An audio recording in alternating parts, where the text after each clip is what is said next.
Hola, estamos en un nuevo capítulo de estos diálogos limarinos, en esta conversación que estamos teniendo con escritores de la región del Limarí, en Barraza, en el restaurante Cabildo Abierto, y en esta ocasión nuestro invitado es Mario Banich, narrador, poeta,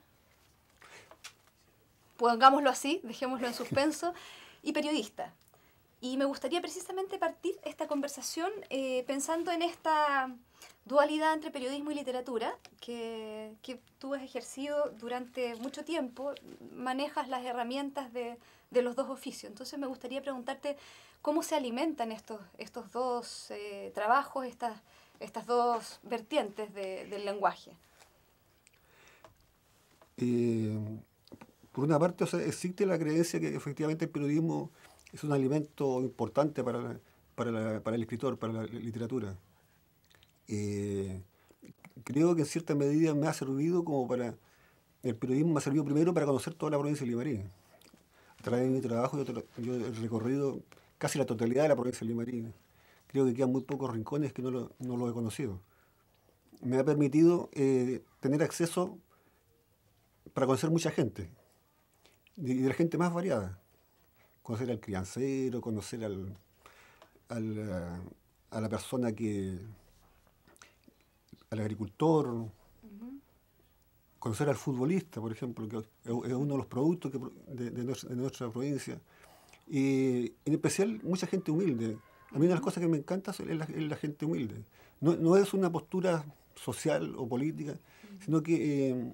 ¿Qué significa eso que te encanta la gente humilde? A ver. Es que yo nací y me crié en un pueblo muy pequeño, en que tuve siempre contacto con esa gente. Ajá. A pesar que en cierta medida yo era el hijo de uno de los patrones del pueblo, pues, sin embargo a mí me gustaba tener contacto con la gente, eh, jugar pichanga con los hijos de la gente del pueblo, ir a bañarme al río con la gente del pueblo. Entonces, bueno, de hecho me casé con la hija de uno de los trabajadores que tenía mi papá. Pasamos a un trabajador agrícola, muy modesto, muy esforzado, muy admirable. Entonces siempre he tenido ese contacto y me encanta ese contacto con la gente.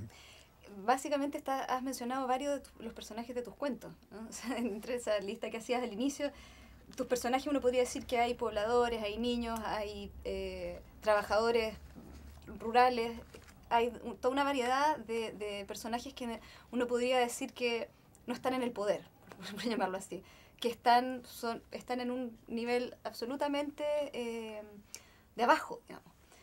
¿Cuál es esa fascinación por estos personajes pensados literariamente? Porque hay primero, el contacto del humano, pero también como personajes tienen una riqueza muy particular en tus cuentos. Muchas veces reconozco o en algunas oportunidades reconozco que los he usado para hacer una crítica al poder, o una crítica o una reflexión sobre una situación que a mí me pareció anormal o injusta o lo que sea. Uh-huh. Ya sea el pequeño campesino que llega un momento le hacen una institución pública, le hace un préstamo y posteriormente se ve obligado a restituirla. O yo mencionaba recién, por ejemplo, el caso del futbolista, que ese muchacho modesto que cree que en el fútbol están sus posibilidades y alguien le dora la píldora o le embolina la perdiz, como se quiere decir, y que se va a la gran ciudad con esa creencia y después vuelve derrotado, amargado, frustrado y todo eso. Entonces también hay una especie de crítica social. El caso de la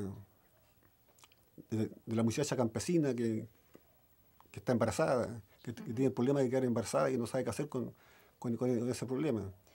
Está o sea, hace una infinidad de personajes en lo que yo trato de presentar o dar a conocer un problema y tratar de reflexionar acerca de ese problema. No imponer una solución ni hacer tampoco una crítica directa, sino que hacer que el lector asuma eso y sea el mismo el que haga la Sí, reflexión. estoy pensando, por ejemplo, en un cuento que es muy decidor en ese sentido, que es un hombre tendido en el piso de la cocina, donde básicamente te sitúas desde una perspectiva de la mujer, en este ¿Mm? caso, del maltrato familiar. Es un pre-femicidio, no alcanza a ser en realidad porque se produce la situación contraria, no vamos a contar mucho el cuento, pero básicamente también ahí yo creo que tú desarrollas otra cosa de la que me gustaría hablar, que es más técnica, que es la concepción también en los cuentos, en muchos de tus cuentos de una historia que se cuenta de manera doble, ¿no? Esto no, podríamos pensar en el famoso iceberg de Hemingway, en que la historia básicamente, la anécdota es lo que está por encima, pero lo importante en el cuento es lo que corre bajo la superficie. Bueno, tú mencionabas a Hemingway, o sea que es uno de los íconos que tengo yo más Mm. en lo que es mi literatura. También mencionas el cuento es del hombre tendido en el piso de la cocina y que también, y aquí confieso públicamente, Ujú. no sé a cuál cámara, que este fue un ejercicio literario que hice. Uno de mis grandes, uno de los escritores que admiro yo es Raymond Carver. También. Entonces, en la que en Carver hace funcionar sus personajes, aparentemente una cosa, durante un transcurso de un tiempo que aparentemente no pasa nada, pero detrás de eso no pasar nada pasa mucho. Carver pre-Gordon Lish, su editor, que Sí, claro, es otra historia. esa es otra historia. O sea, pero el producto tal como nos llega de Carver, o sea, Exacto. es un producto admirable. Entonces, y yo en cierta medida quise utilizar en la realidad nuestra, como ciudad, como provincia o como región, eh, hacer algo usando la técnica Ujú, de Carver. ujú.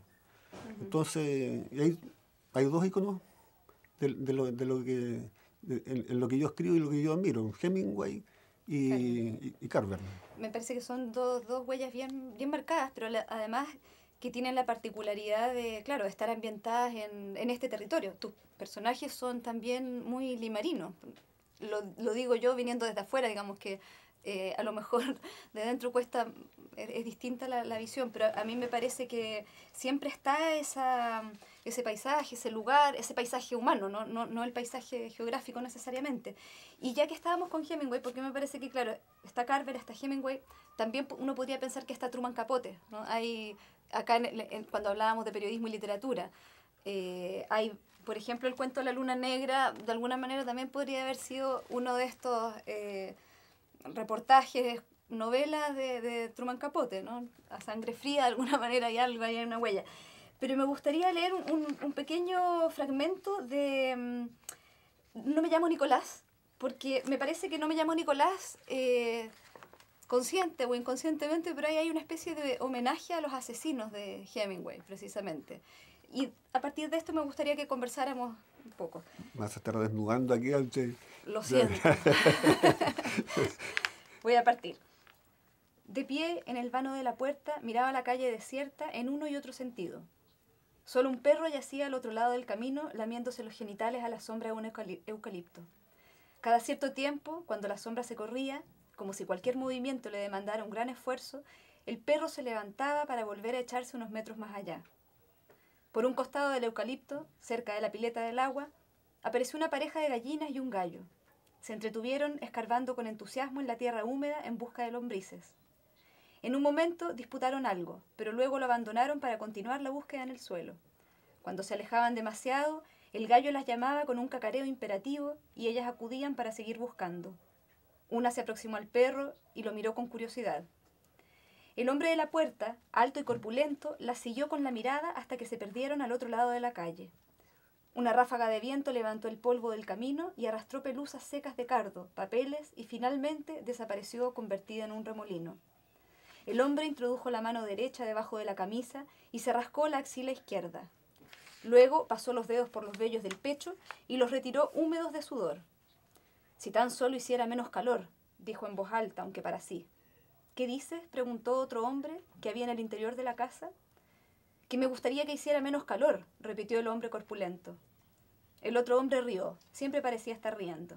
Y a mí me gustaría estar en Santiago con 2 hembras, dijo.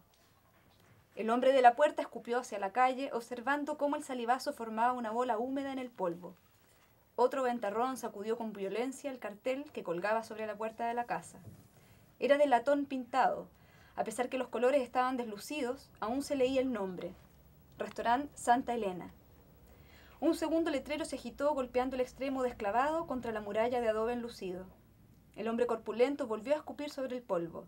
Regresó al interior del local para retomar su sitio en la silla en la que había estado sentado momentos antes y cogió la botella de cerveza que permanecía a medio vaciar sobre la mesa. Bebió directamente de ella hasta asegurarse que no quedaba una gota. Luego la dejó sobre la mesa con un golpe. Alrededor el local conservaba una agradable semipenumbra. De todas maneras, sintió cómo el sudor le humedecía la piel del pecho, del vientre e incluso de las piernas. Buscó con la vista hasta descubrir, al fondo, una pequeña ventana cerrada. «Jorge», le gritó al hombre que estaba detrás del mesón. «¿Por qué no abres esa ventana, hombre?»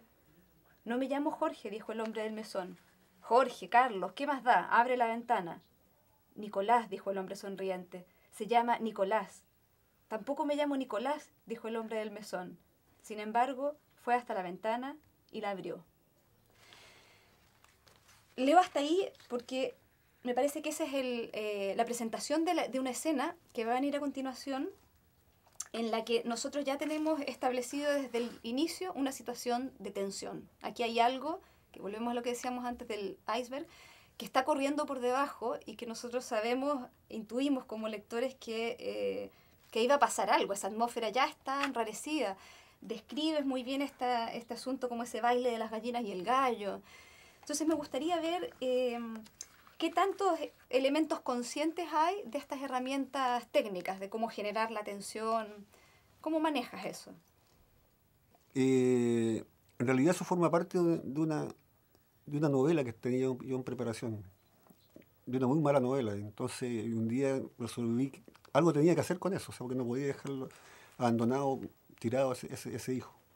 Así que traté de ver qué cosa era posible rescatar de eso. Primero traté de rescatar la totalidad.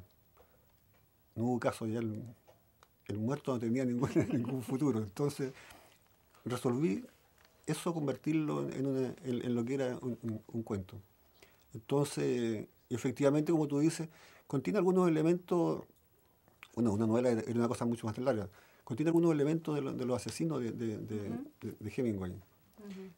Uh-huh.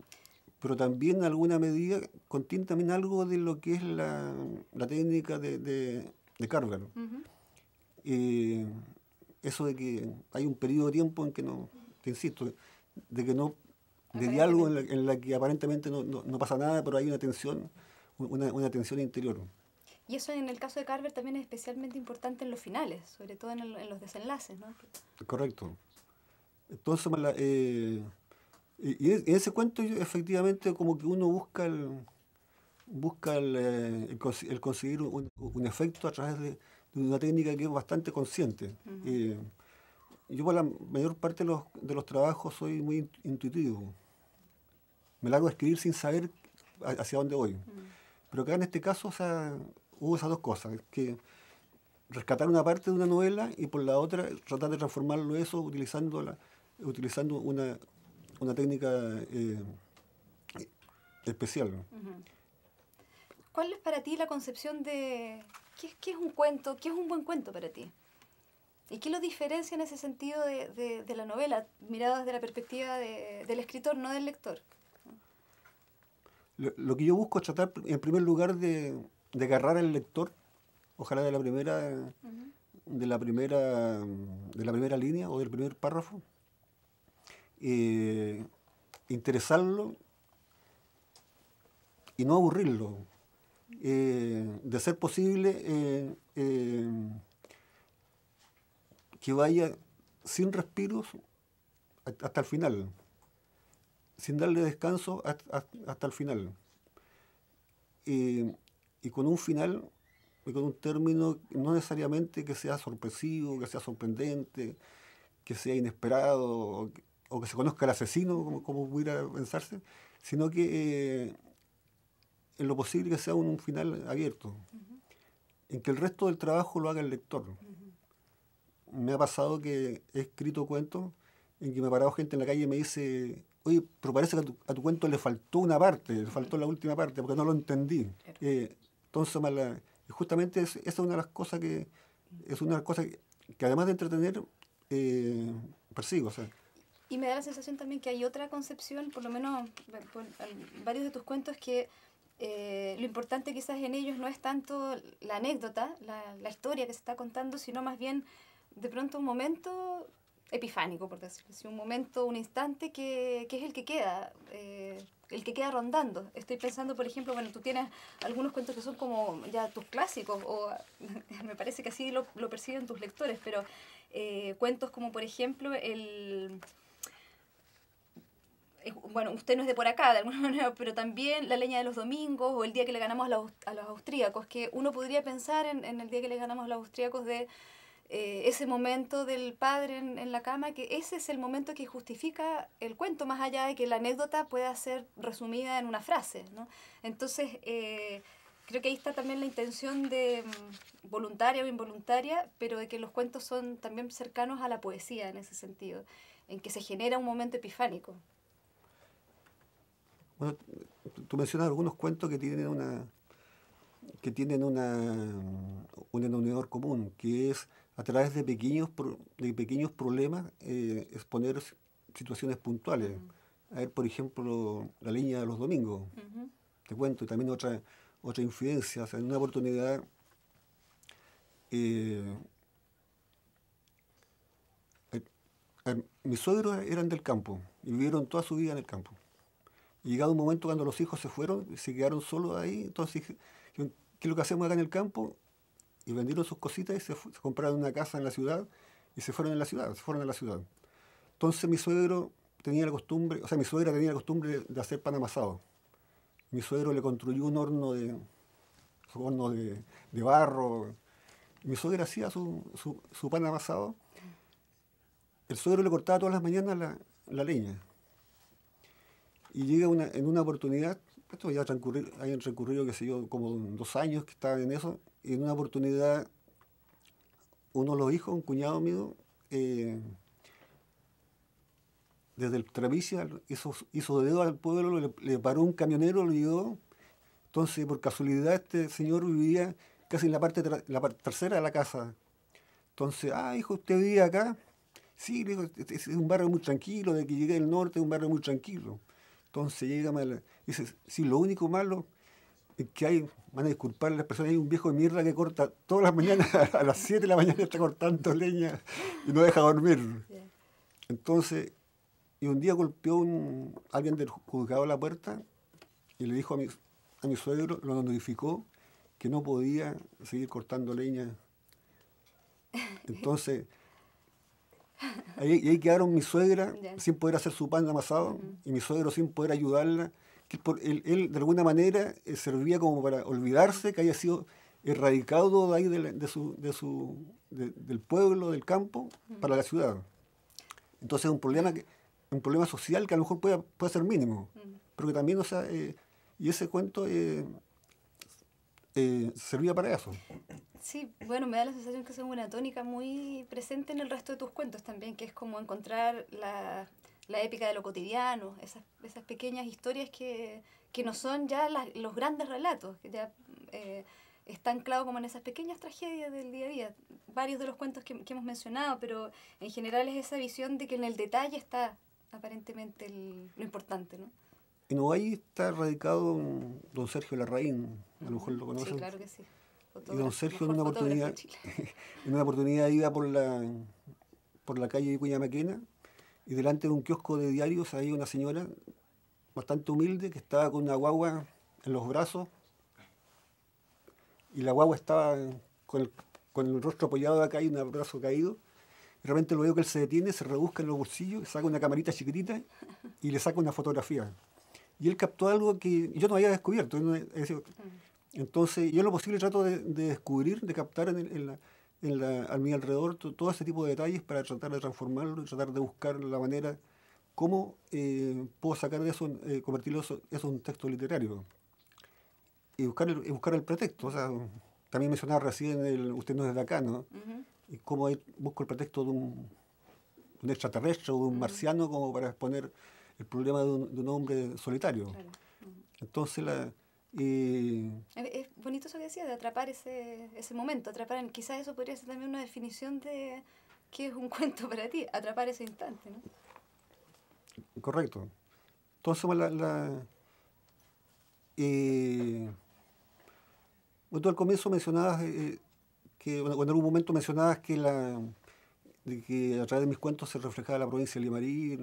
Yo en un comienzo yo escribía textos que se iban pensando que se iban en Kafka, en Camus, en Jean-Paul Sartre, entonces buscando muy dado hacia la parte existencial. Y un día un amigo me dijo, ¿y por qué no aprovechas lo que tú haces como para reflejar tu ciudad o tu provincia? Y empecé a probar y me gustó. Escribí un libro pequeñito que se llama O Valle Nuevo de Cuentos, que lo escribí realmente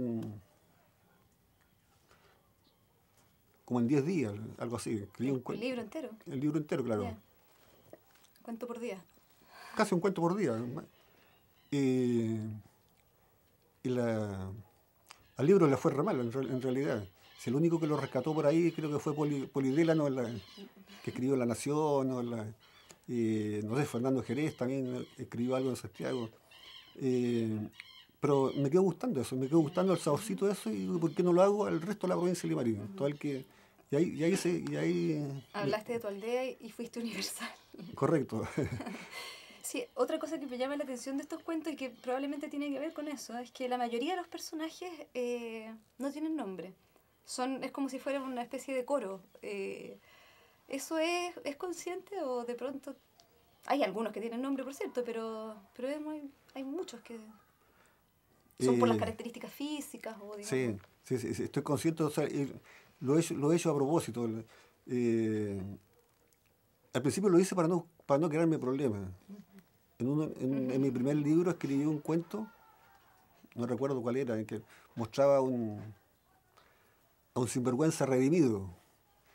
Y a un tipo, a un amigo, a un conocido, se le metió en la cabeza que era él. Y además se llamaba como él, la verdad. Entonces,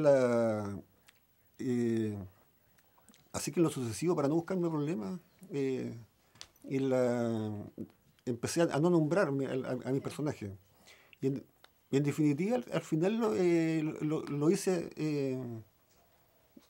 bueno, a propósito, pero lo hice como como formando parte de la literatura. Y es bueno que te lo hayas notado, o sea, porque la verdad que son muy pocas las personas que no lo...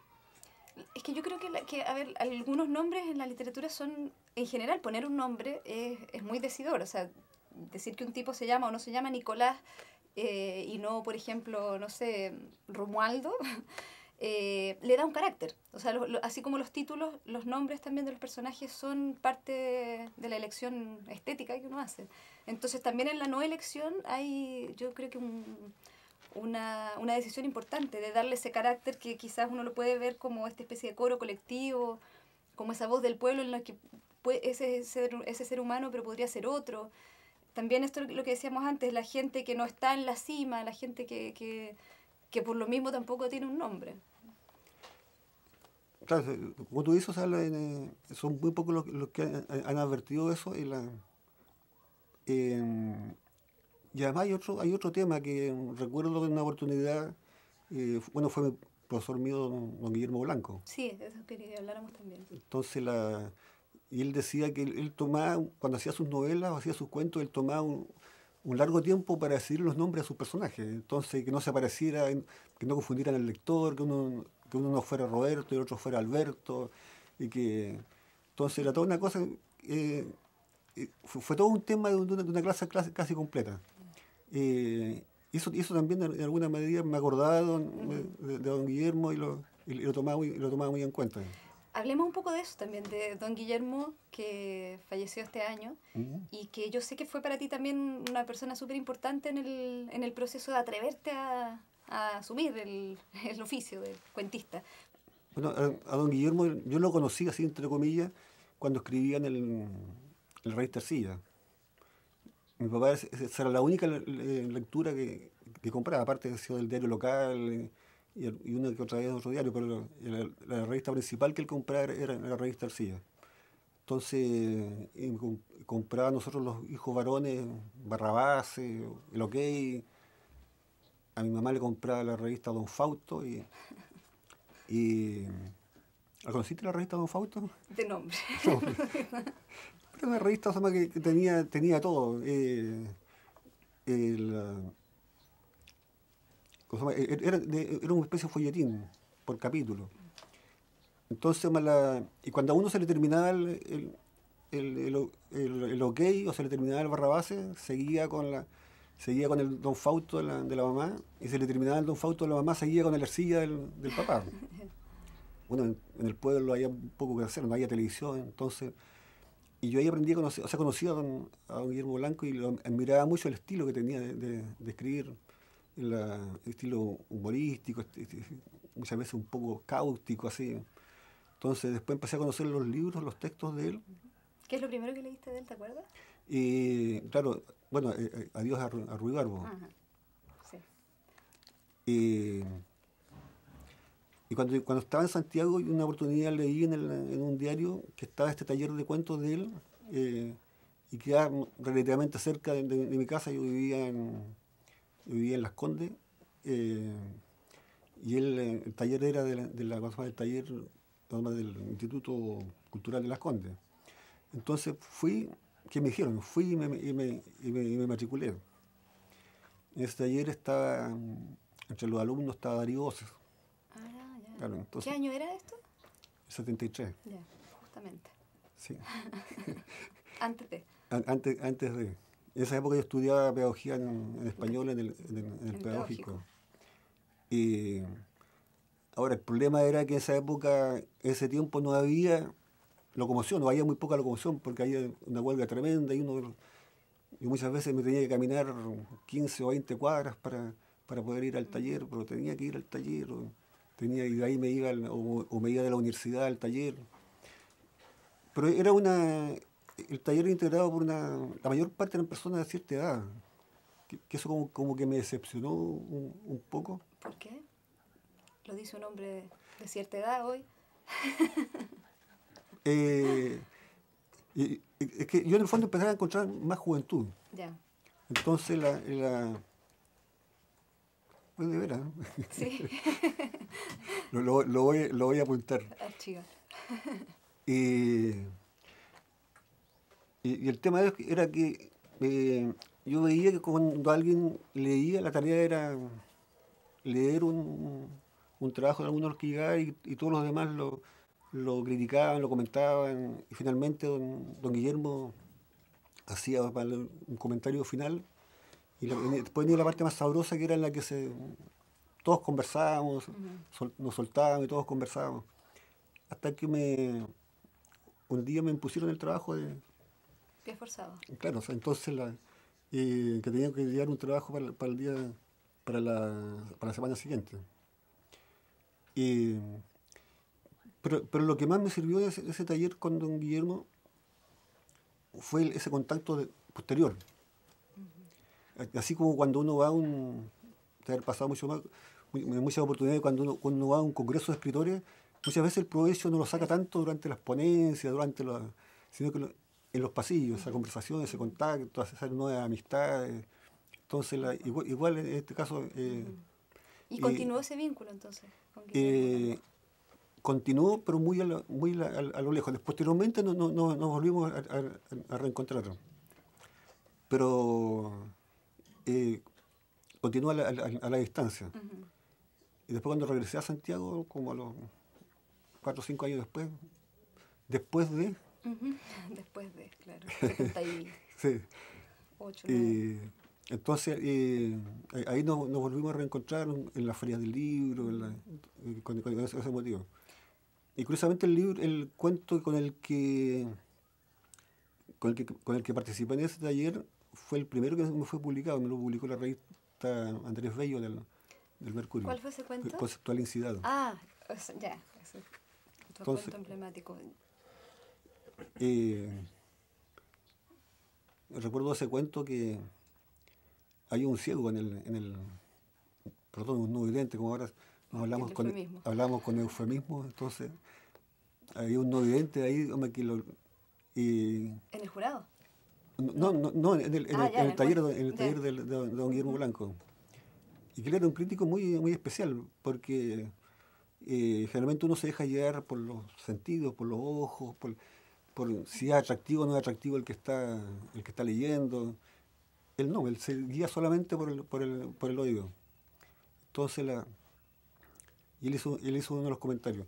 Y ese fue el primer cuento que en una oportunidad, cuando apareció la revista esa, yo lo envié y fue publicado. Entonces, para mí también eso forma parte de un hito en mi carrera. Digamos que ese fue el bautizo para ti. Ese fue el bautizo, sí. Y en adelante, ¿cómo siguieron las publicaciones? ¿Vinieron enseguida o tardaste un poco?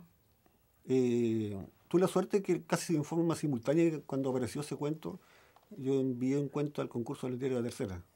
Entonces, como a los 2 o 3 meses después ganó ese cuento, el que envié. ¿Y cuál era ese? Sentarse a mirar el mar. Ah, ya, ese, ya. Entonces, bueno, y eso me terminó de reafirmarme en lo que yo estaba haciendo, ¿sabes?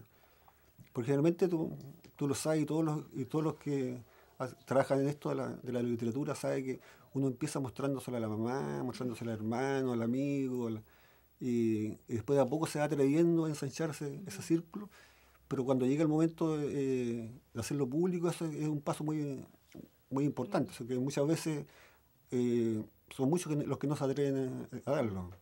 Y es muy importante también que en ese caso, en el taller que tú mencionabas, donde estaba también Darío Oces, tener esa comunicación con los pares, porque de pronto si ahí se produce algún quiebre, eso puede significar también que no vuelvas más a meterte en el tema.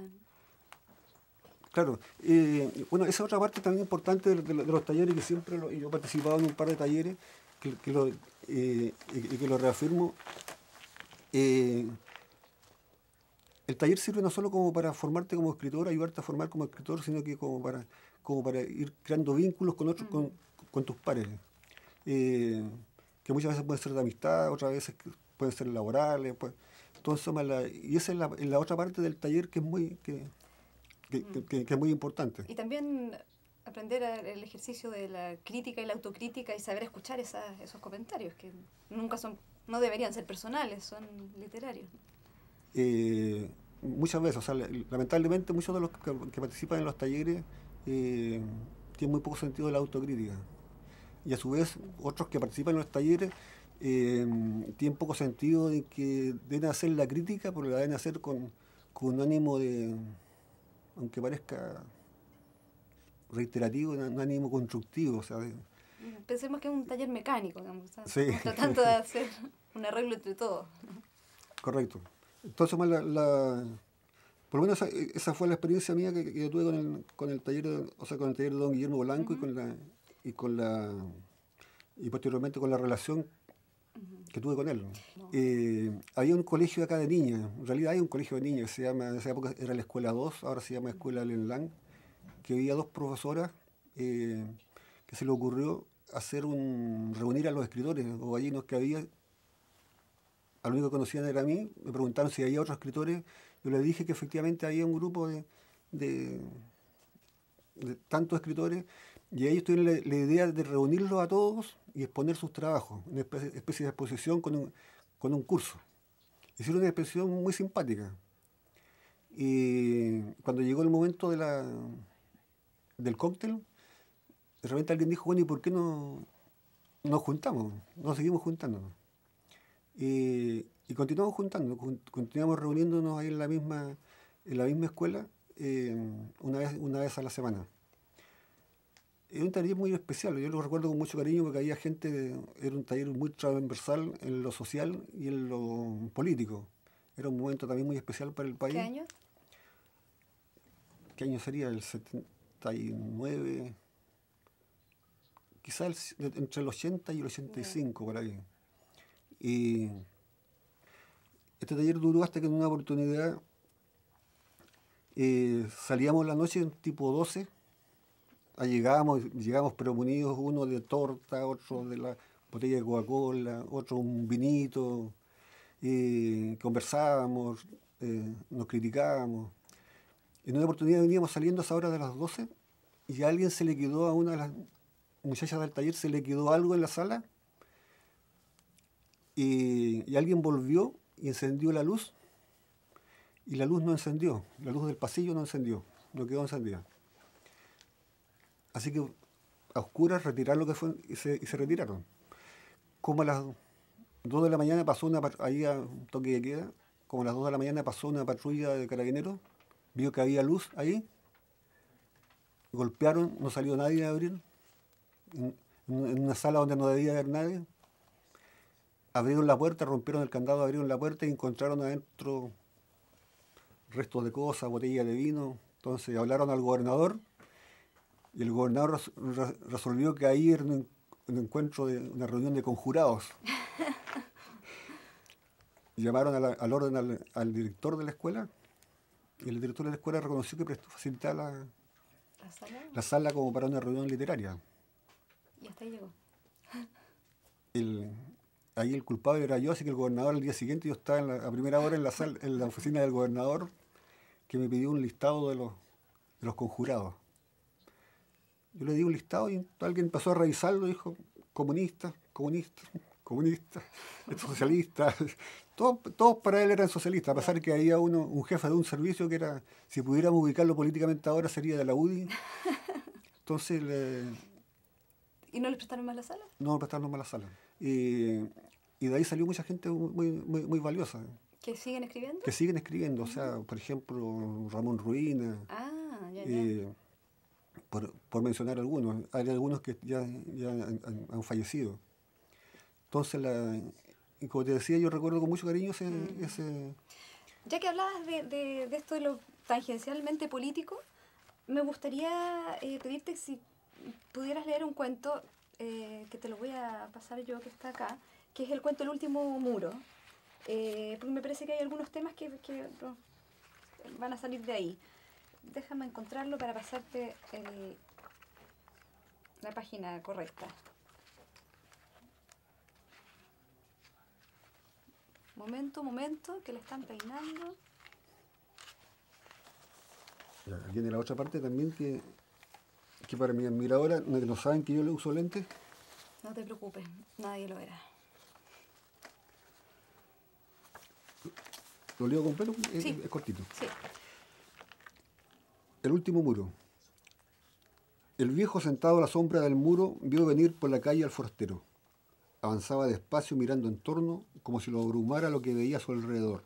El sol de la tarde que al rebotar sobre la tierra cegaba los ojos o el peso del rollo de papeles que traía debajo del brazo derecho. Cuando estuvo más cerca pudo advertir que era más joven de lo que parecía a la distancia. Al descubrirlo a la sombra del muro, el rostro del hombre pareció iluminarse y se aproximó. «¿Qué hay, paisano?», saludó sentándose a su lado en el montón de adobes. Del bolsillo trasero del pantalón sacó un pañuelo que pasó por la frente transpirada y por el cuello. «Buena», dijo el viejo mirándolo con curiosidad. «Está fuerte el sol, ¿no?», dijo el hombre. El hombre viejo miró hacia el camino. La verdad que el sol era el mismo de todos los días. El camino el mismo, el polvo el mismo, todo lo mismo. Lo único distinto eran las casas del pueblo, y es que donde hasta hace unos días habían casas, luego del terremoto ahora solo estaban muros derrumbados. El único muro que aún permanecía en pie era el que tenían a sus espaldas y que arrojaba la única sombra que había en varios cientos de metros a la redonda. «Está fuerte», admitió sin embargo, moviendo la cabeza. Los dos hombres quedaron un momento en silencio. Los ojos del hombre viejo se depositaron en el rollo de papeles que el hombre tenía sobre las piernas. «Son afiches», explicó el otro hombre al advertir su mirada. Desenrolló uno y lo mostró. Tenía la fotografía de un hombre no muy viejo. Parecía jovial en mangas de camisa. «Es un candidato a diputado», explicó. El hombre viejo miró el afiche moviendo la cabeza. Lo había olvidado, era tiempo de elecciones. «¿Lo conoce usted? Vino el otro día a dejar ayuda para los damnificados», dijo el otro hombre, y el hombre viejo negó con la cabeza. No lo conocía. Hace unos años había conocido a uno parecido, pero no era el mismo. Había llegado al pueblo y visitado casa por casa dando a todos la mano. Después se fue por donde mismo había venido. No recordaba si había votado por él, pero no era el mismo de la fotografía. ¿Sabe? Dijo el hombre pasando de nuevo el pañuelo por el rostro. No sé si voy a votar por él, pero me pagan bien por poner estos afiches. 100 pesos por cada uno. Con suerte en el día me hago 10.000 pesos. El viejo sintió con la cabeza. Tenía sentido. Miró hacia el camino por donde venía una camioneta que pasó levantando polvo sin que sus ocupantes miraran a su alrededor. Un día me hice hasta 12.000 pesos, dijo el hombre. Sacó del bolsillo un paquete de cigarrillos y ofreció uno al hombre viejo. Luego ambos fumaron en silencio mirando hacia el camino, hacia los pimientos del otro lado del estero, hacia los cerros, hacia la torta del relave de la mina abandonada que asomaba a la distancia en medio de la reverberación del sol sobre la tierra. Después el hombre se puso de pie, miró el muro que daba a la sombra. ¿No le importa, paisa, si le pongo una ficha en su muro?, preguntó. El hombre viejo miró a su vez el muro. No, no le importaba. Es el único muro que hay en el lugar, dijo el hombre como disculpándose. Además me pagan 100 pesos por cada uno. Con suerte, si me apuro, puedo hacer 10.000 pesos en el día.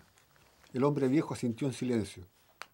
El hombre pegó la ficha usando una corchetera que abultaba del bolsillo de la chaqueta.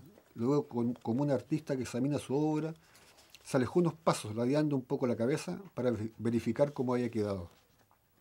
Ni siquiera sé si votaré por él, repitió luego. A lo mejor hasta voto por otro. El viejo asintió en silencio. Él sabía cómo eran las cosas. Luego vio al forastero alejarse por el camino con el rollo de papeles debajo del brazo, en dirección al pueblo.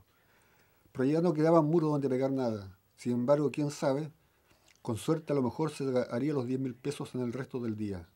En el muro a sus espaldas el candidato en manga de camisa sonreía con el brazo en alto. Era lo único que sonreía en 1 kilómetro a la redonda. Bueno, en este cuento nuevamente aparecen varias de las cosas que mencionábamos. Para empezar es el hombre y el otro hombre, y hasta el candidato es el hombre por ahí que sonríe. Sí. Pero también está otra cosa que me llama la atención de varios de tus cuentos, que son siempre la elección de una tercera persona, narrador, pero cercano, es como si fuera una cámara subjetiva, ¿no? Que de todas maneras se presta atención a lo emotivo. No es, digamos, esa cámara completamente distante de la tercera persona omnisciente, pero es como si lo emotivo también tuviera siempre las riendas, o sea, que tampoco se vaya al sentimentalismo, sino que la emoción de alguna manera tiene un control. Y también hay varias cosas que decíamos de, por ejemplo, lo que se sugiere y lo que está dicho, lo importante de lo no dicho en todo esto. Tú mencionas por ahí las tortas de relave de la mina, que ya basta esa mención para pensar también en un drama actual. Y por otra parte estás pensando en esta situación de los trabajadores que les pagan estos afiches como un trabajo muy precario. Entonces hay como muchos conflictos ahí entre medio que los manejas como con esto que mencionábamos antes, como el iceberg, apenas dando esa información la punta nuevamente. Tú en este cuento estabas pensando en los elementos, digamos, de externos, ¿o te quedabas más con la situación humana de estos personajes? Las dos cosas. O sea, para empezar, quiero aclarar también que aquí entre nosotros yo no tengo un pánico enorme a los temblores.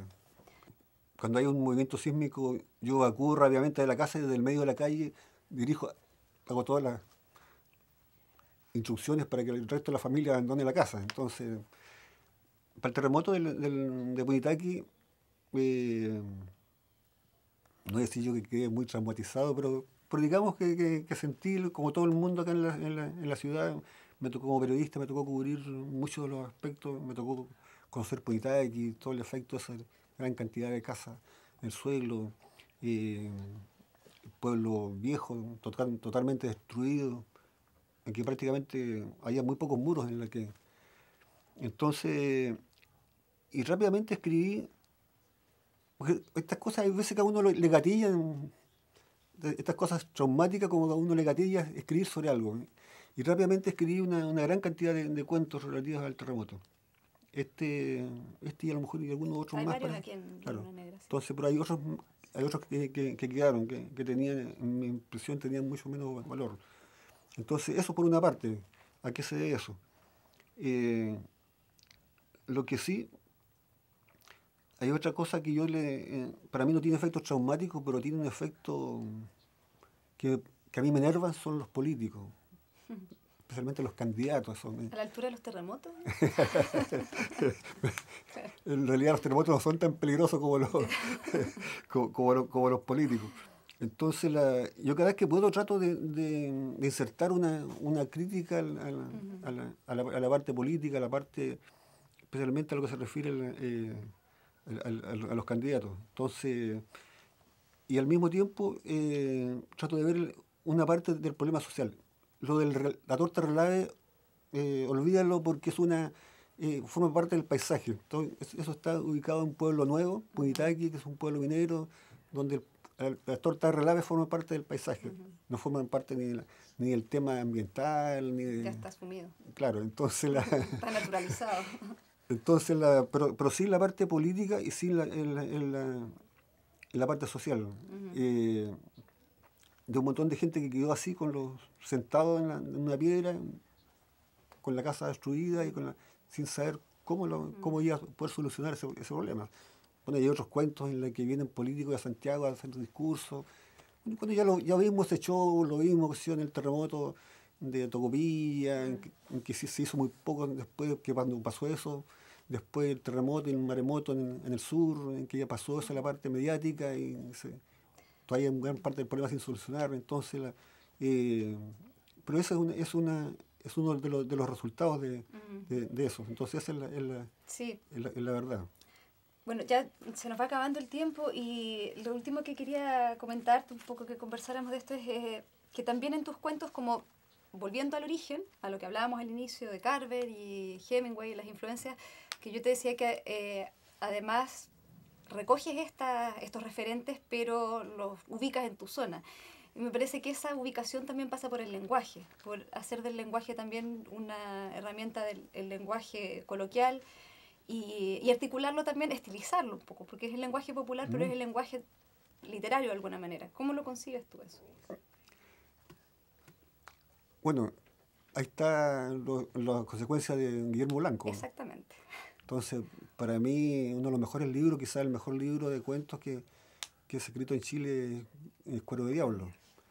Entonces, a mí Guillermo Blanco, en lo que se refiere a Chile, tuvo una gran influencia. Y esto, lo del diálogo, lo conversamos muchas veces con don Guillermo, o sea, y uno le pregunta, fuera de contexto, o sea, fuera de- en el TED a TED, y uno le pregunta, bueno, ¿y cómo lo logra? ¿Cómo lo hace don Guillermo? Entonces, y él se reía generalmente, de repente deslizaba algún consejo, alguna sugerencia. Y claro, o sea, yo conozco el lenguaje coloquial del campesino, Ujú. pero no quiero caer en el libro tipo Mariano La Torre. Claro. Entonces, para mí, lo que hacía Guillermo Blanco tenía mucha más proximidad. Ujú. Así que traté de juntar las dos cosas, el conocimiento que yo tenía de lo que era, Ujú. de lo que era del campo y lo que es el manejo del lenguaje que hacían Hemingway, que Ujú. hacían Guillermo Blanco, acá en Chile, como para tomar algún referente, y, y perseguir a través de esas pinceladas, tratar de transmitirle al lector que yo sabía de lo que estaba hablando. Pero Correcto. bueno, se nos acabó el tiempo, así que quería agradecerte esta presencia acá en Barraza, en este lugar que nos remite a la historia de este Cabildo Abierto. Y bueno, seguiremos conversando fuera de cámara. Y tú, Alejandro. Gracias.